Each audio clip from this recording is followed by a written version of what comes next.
Fellas, welcome to the Dialed In series, which is a new series I'm doing. Obviously, I've just done like the Bali season, the Bali series, but I felt relative to my content creation.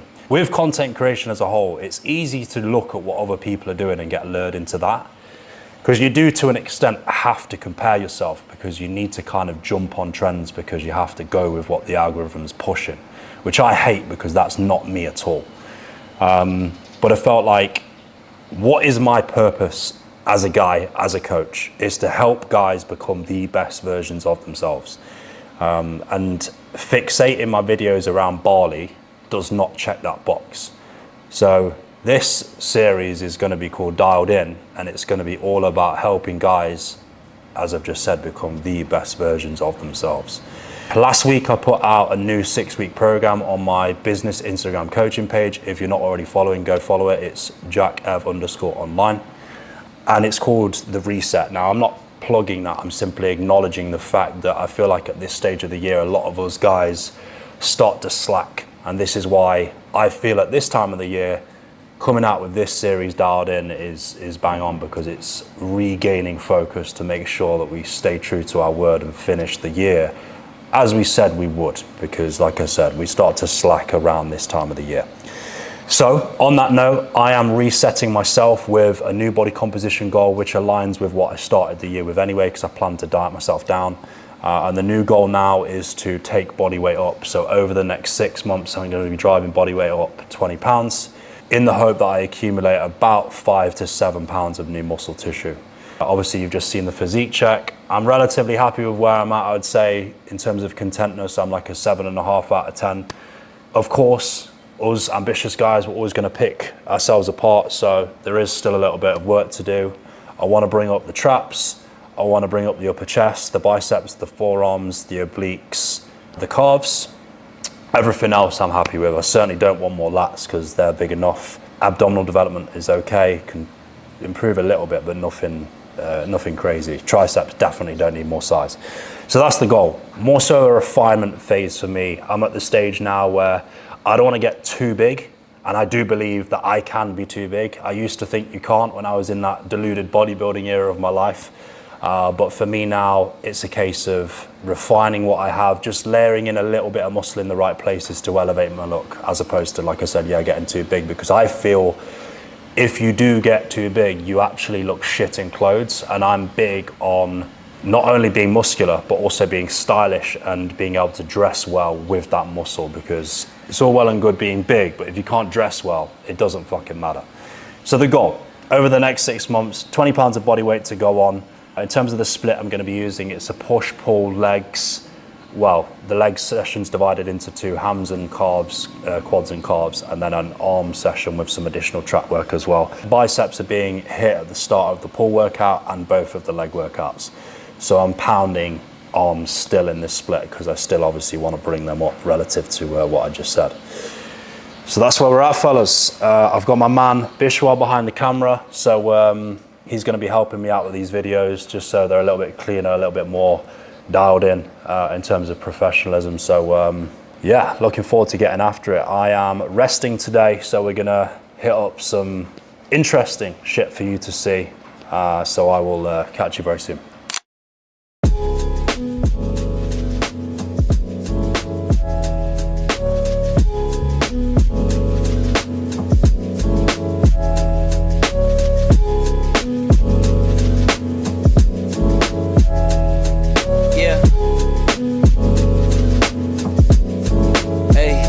Beginnings on the cusp. Not too old to adjust. Old dog, new tricks. Remember, I was just a pup. Something dirty in my cup. Clean soul, good karma is a must. Still my shooter in the cut. I was stuck inside a rut. Played the game, made bank, moved G. Anything to get a buck. You won't find me in the club. I'm in the lab trying to sharpen up the sword. Swinging blades at these scrubs. Bitches flock like bugs to the light. Getting right. Treat my hoes like these raps. I don't really got a type. Off top, bullshitting. All I needed was a mic. Yeah. Hey, pass the rock, it's all butter. Pack your bags and take flight. Don't worry, it's all covered. Hey, live your life while you can. Our days are on. So nutrition, fellas. Obviously, we need to consider nutrition relative to trying to push body weight 20 pounds. How I'm structuring my nutrition is as follows. So I'm having 5 feedings a day. First meal is 3 whole eggs, 4 whites with a boatload of sourdough. I basically have one of these loaves in 3 days. So this is like a kilogram of sourdough. So I basically, divide it into 3, which is fucking loads of sourdough. I love me some sourdough. So the eggs, the sourdough, some grass-fed butter, and some mixed vegetables. That's meal 1. Meal 2 is what I've just made there, which is 75 grams of oats, a scoop and a half of whey, blueberries, banana, and some manuka honey, and some salt. Meal 3 is 200 grams of chicken with 2 wraps, mixed vegetables, and some form of relish or hummus or whatever.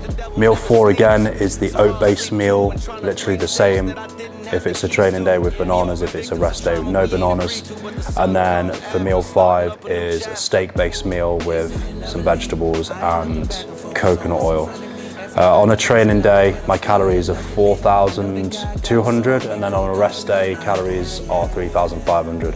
Obviously, this is week 1 of the push, so they're gonna have to ascend pretty substantially, which I'm not looking forward to because in a push phase, I have to eat so much fucking food and I get so sick of it. But it is what it is. If you're gonna take body weight up, you need to ensure that you're progressing your food just like you are your training. You need to increase your calories typically on a weekly basis to align with the scale ascent that you're going for. So for my situation, because I'm trying to push body weight 20 pounds in 24 weeks, I'm looking at about a pound a week, which isn't a lot of body weight. And the reason why I do that is because slow and steady wins the race. If you ascend up the scale slowly, you will limit fat gain. So I advise, if you are trying to stay as lean as possible whilst bulking, which is obviously the goal, especially when you reside in a hot country, you don't want to get too sloppy. Ascend up the scale slowly, and absolutely make sure that your nutrition is obviously whole food based, minimally processed, and that you are aligning this quality nutrition with adequate recovery and obviously quality, intense, accurate, and progressive training. That is the formula for success. If anything's out of line, shit's gonna hit the fan, you're gonna get fat, and as a result, you're not gonna stay as lean as possible. So that's how I like to approach it to, like I said, achieve that objective of staying nice and tidy as we accumulate new muscle. So that is the focus. I'm gonna sync this meal now, and then I've got some washing to take to CitCoin. So I'll show you all that. And then I need to go to the tailor to pick up some stuff that they adjusted for me earlier in the week. So yeah, pound this meal, then we'll go sort that out.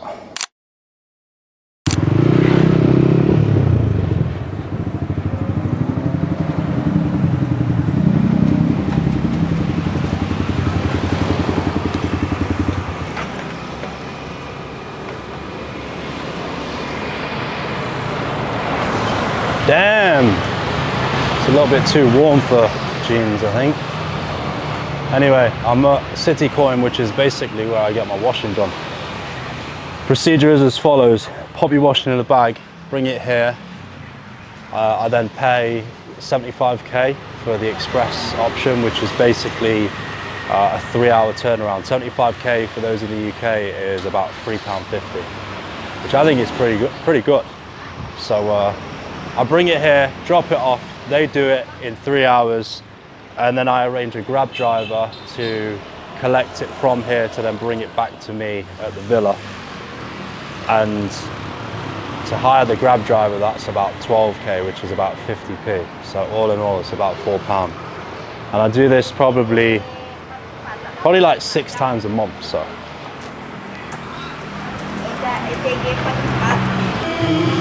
There she is. Hello.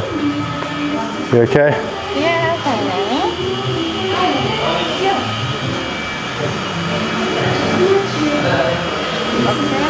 Okay. It's same like before? Yes, please, yeah. Express or before, with perfume or no? I will actually do it, yeah. Okay, no plastic, No plastic, no varnish, yeah.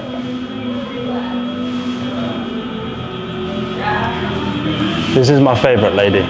Oh, thank you very much. Okay, you can take right now.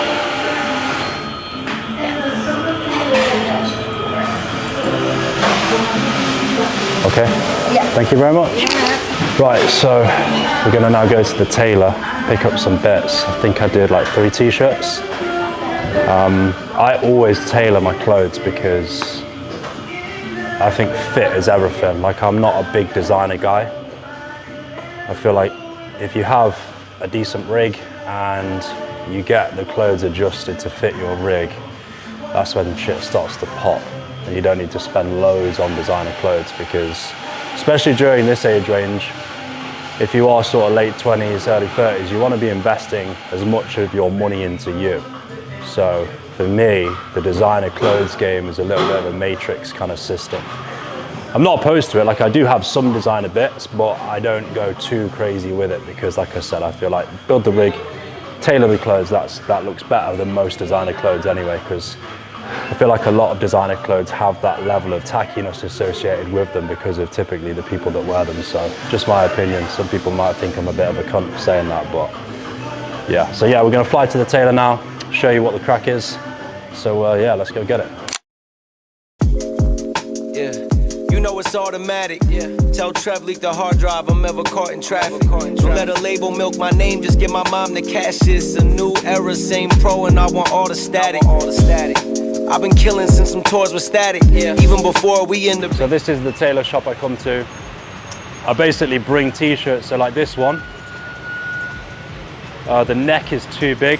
So I'm gonna get him to pull the neck in because I like a tight neck. I fucking hate when you have a super baggy neck. Unless it's like meant to be a wide open neck, but when it's just sort of flopping about, it looks shit. So he'll take that in. I just bring the body of the t-shirt in as well because it's a little bit too wide on my body because I'm pretty like slim here. This one, he actually did this as well, so it's quite tight here. He did the neck here as well actually. And then, same for this vest. This is just the vest I got from the UK. Needs a clean. Well, it's a little bit too long, so he's going to pull it up a little bit for me. And again, it's just a bit too wide on the sort of like torso, especially with like white vests. If you don't have it tight against your torso, it can make you look podgy. So I always try and get especially white vests to be as tight as possible on the torso, just so they nice and slim midsection. Okay, bro. And then another t-shirt. What were we doing with this one? We're pulling up this sleeve a little bit, weren't we? Yeah, there's a bit too much material here, so it was kind of like bagging. I know this is super pedantic, but as I said, I think if you get decent shit and tailor it to your body, I think like that's the coolest thing to do from a fashion perspective. Like, this fits super well. It's just a little bit too much material here, so we're pulling it up a little bit, and I think we're tightening the neck a little bit as well. So that's where we're at, fellas. He actually also did these jeans for me. So these were like slim fit jeans to start with, and then he's kind of like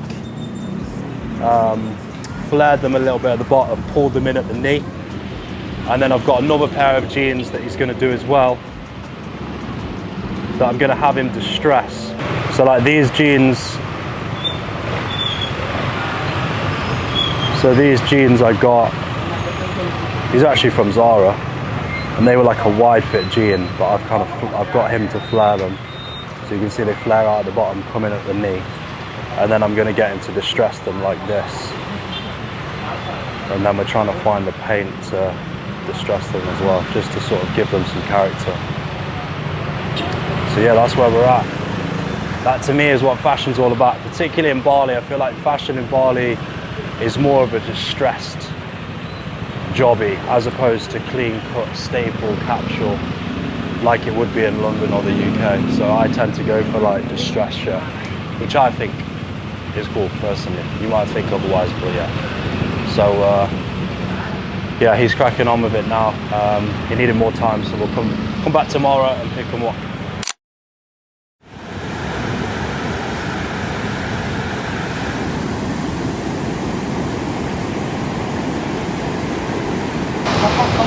Boom.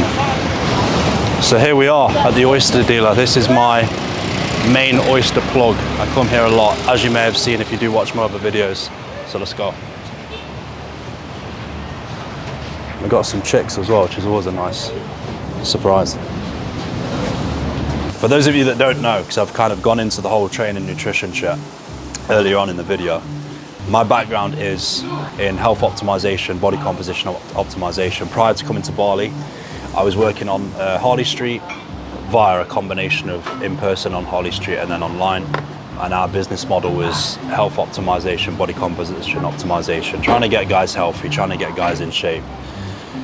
Nutritionist by qualification, and because of what I understand about how to optimize health, the sun plays a massive part of that, and that's the reason as to why I came to Bali, because I was living in the UK before, and it's incredibly difficult to build good health when you are in an environment where you get such inconsistent sun. I'm not saying you can't do it, but it's just difficult.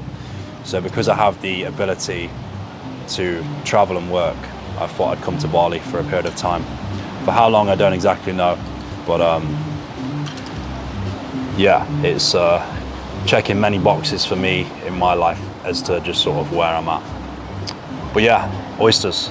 I come here once, twice a week, sink about 6 to 12 oysters a week, because they're such a fucking nutrient powerhouse. A big reason as to why I'm gonna initiate this series in particular is to help educate you guys in regards to nutrition and health, because there's so much bullshit out there, and I feel like a lot of you guys need clarity around these topics, and I believe that's my calling to do that, to help you and educate you in that regard. So yeah, oysters, if you aren't already eating them, get them in your diet. Awesome source of zinc, copper, selenium, B12, all the nutrients you need to optimize your health essentially. So I don't classify these, I don't sort of count these as part of my nutrition from a caloric perspective, because I see this as like my multivitamin. I didn't mention supplementation earlier on in the video because I don't take a lot of supplements. I do electrolytes in the morning, I do magnesium, I do oysters, beef liver to cover nutrient status, and occasionally I might throw a multi in if I've been sort of overreaching from a training perspective. But that's about it, because I believe that's the best way to approach health. Strip it back and don't go down the wacky rabbit holes that the supplement industry tried to pull you down. Yeah, that's what's up.